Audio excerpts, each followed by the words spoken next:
L'enseignement d'aujourd'hui a pour but de nous aider à comprendre, à pouvoir discriminer, mes frères, la subtilité que le diable a fait de plus en plus entrer, même dans l'Église, par rapport à la notion de l'amour.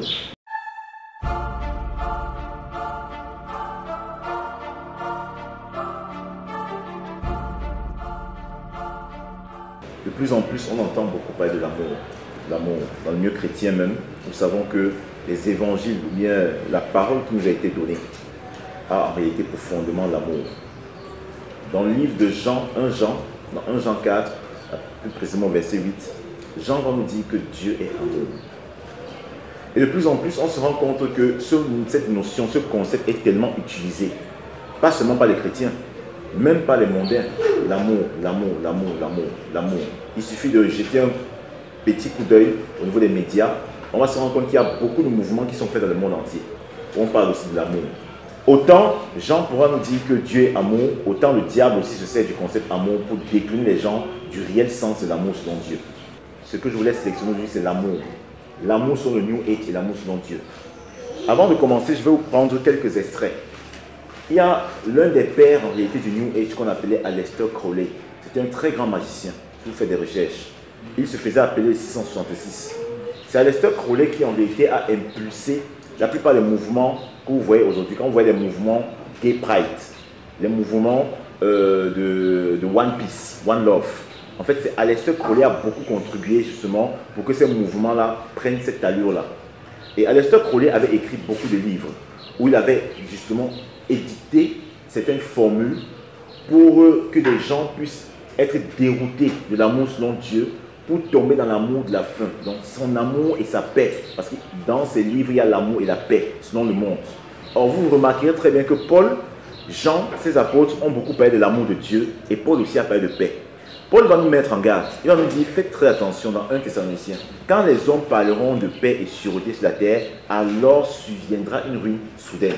Mais c'est curieux, parce que Aleister Crowley a consacré sa vie à impulser le mouvement du New Age dans ce que viendra au moment où les hommes seront en paix. Et les hommes auront l'amour les uns les autres. Mais comment est-ce que cet amour se manifestera? Je vais prendre une ou deux sélections des livres d'Aleister Crowley. Écoutez très bien. Aleister Crowley, dans un de ses livres, le livre de la loi, c'est Téléma, ce livre-là. Qu'est-ce qu'il dit? Il dit, fais ce que tu veux, sera le tout de la loi. Donc c'est Aleister 1, verset 40. Alors, après, un coup, il dira, l'amour est la loi, l'amour sous la volonté. Voilà ce qu'il dit.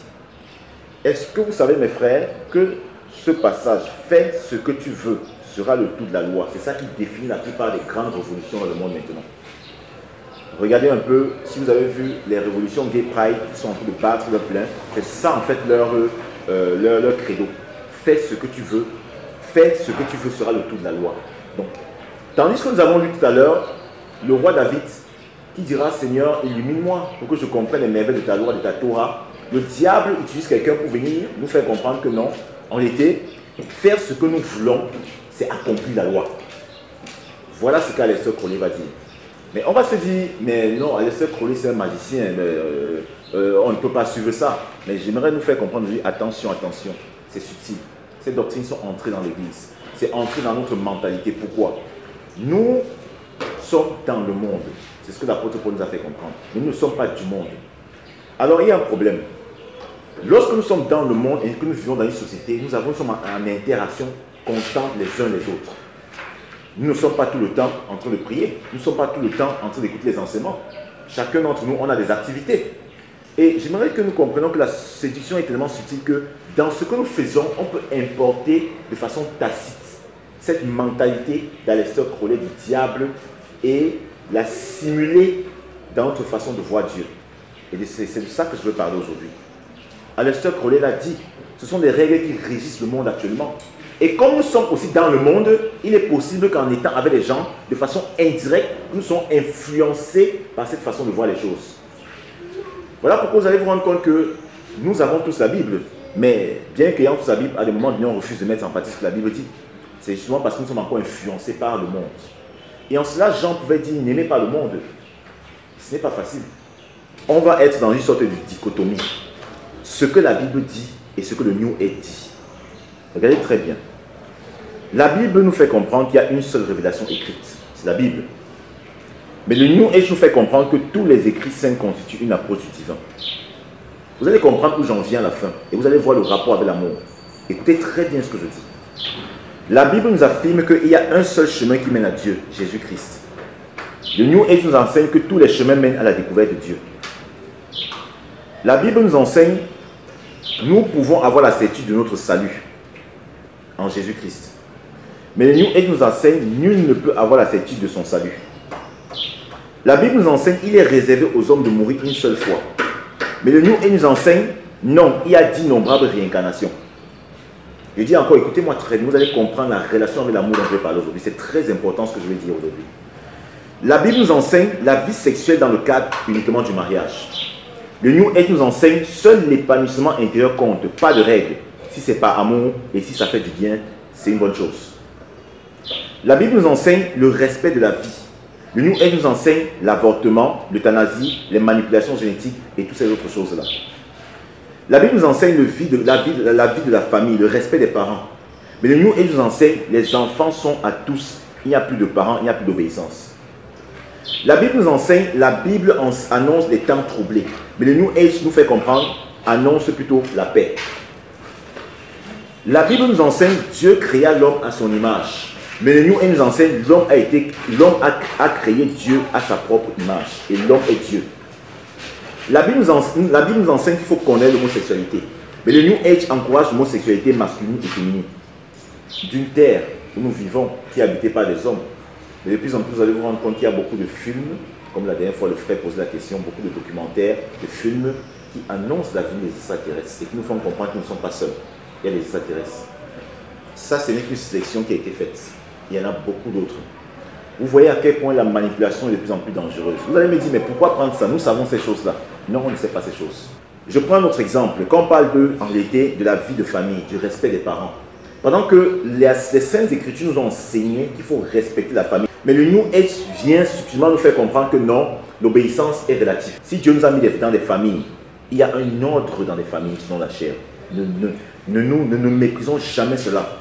Et quiconque contrevient à l'ordre que Dieu a donné dans chaque famille s'expose. Et voilà ce que l'ennemi est en train de faire dans ces temps de la fin. Remarquez très bien dans les familles. Vous allez voir les petits frères ne respectent plus les grands frères. Vous pouvez voir les enfants ne respectent plus les parents. Les parents, c'est un désordre total. Mais beaucoup vont dire qu'on a la Bible, non? Vous voyez que le New Age a réussi à influencer les mentalités. Et c'est ça qu'Aleister Crowley avait prôné. On va précisément lire le verset 19 et le verset 20. Jacques 5. Ne pensons pas que parce que nous lisons la Bible, on n'est pas forcément influencé par le New Age. Le New Age, c'est une idéologie. Et on peut être influencé par le New Age même si on lit la Bible. Nous tous. Nous tous.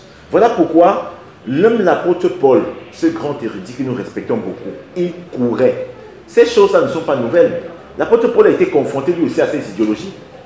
Remarquez très bien quand il est arrivé dans Acte 19, comme on le disait la dernière fois, il était confronté aux épicuriens, il était confronté aux philosophes. Tout ça vient en début des philosophies. La dernière fois, on a vu Socrate. Socrate qui est une personne très considérée dans ce monde, mais qui était un homosexuel.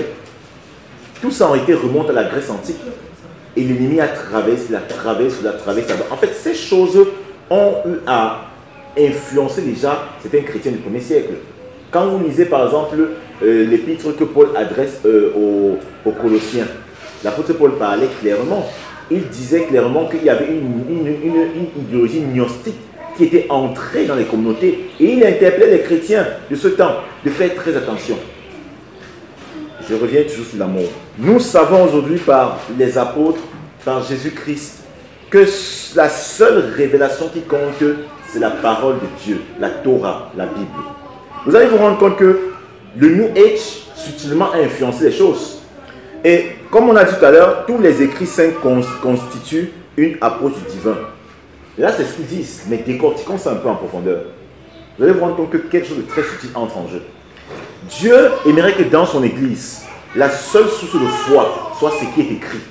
Vous allez voir que indirectement, de plus en plus, Satan, par ses agents, vient de plus en plus édulcorer la parole de Dieu. Et à un moment donné, comme on a vu la dernière fois, dans l'église, vous allez voir qu'au milieu des chrétiens, comme Dieu sait, à un moment donné, comment faire pour que la Bible ne soit plus la seule autorité?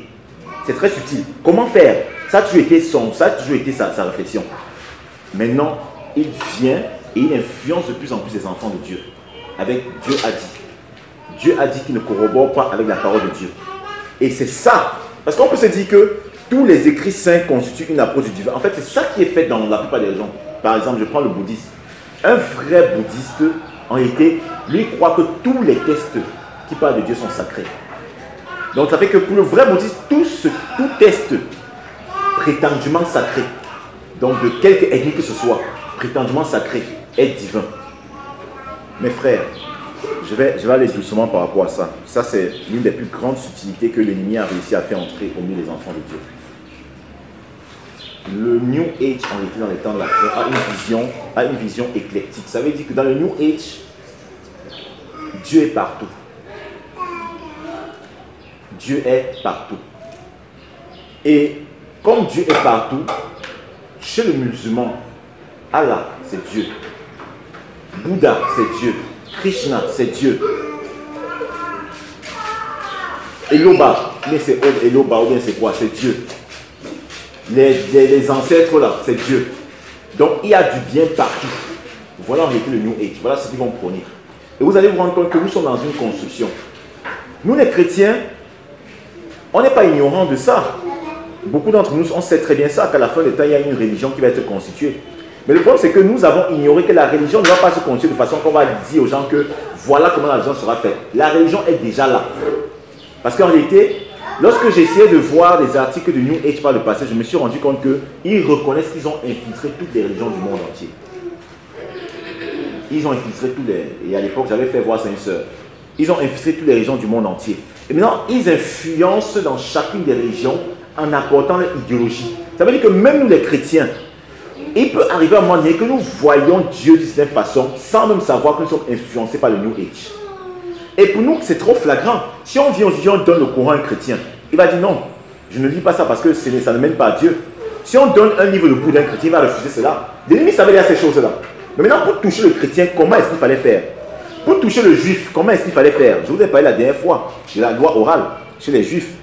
Un des premiers enseignements qu'on avait vu, c'était la loi orale. Je vous ai expliqué qu'il y avait effectivement une loi orale. Mais comme la loi était orale, le diable donc s'est saisi de ça pour commencer à dire des choses qui n'étaient pas en conformité avec la loi écrite. Et nous avons dit que si Dieu laissait la loi orale telle qu'elle est, il va y avoir trop de confusion. Voilà pourquoi après, Dieu va exiger à Moïse qu'il consigne certaines choses de façon écrite. C'est ce que je vous avais dit, non? Effectivement, c'est sur ça que le diable va jouer maintenant avec l'Église. Et il a réussi. Il a réussi à égarer beaucoup de juifs avec le livre qu'on appelle le Talmud. Vous avez fait la dernière fois. Tapez sur nous, vous allez voir le Talmud. Le Talmud, c'est la loi orale. Donc la loi orale qui a été consignée de façon écrite. Dans le Talmud, il y a des choses vraies, mais il y a beaucoup de choses fausses. Maintenant, comment donc savoir que c'est vrai? Or, le Talmud, en réalité, c'est l'un des livres qui empêche aujourd'hui les juifs de pouvoir croire au Messie. Cette loi orale. Donc vous voyez que le diable a réussi à séduire beaucoup de nos frères, les juifs, en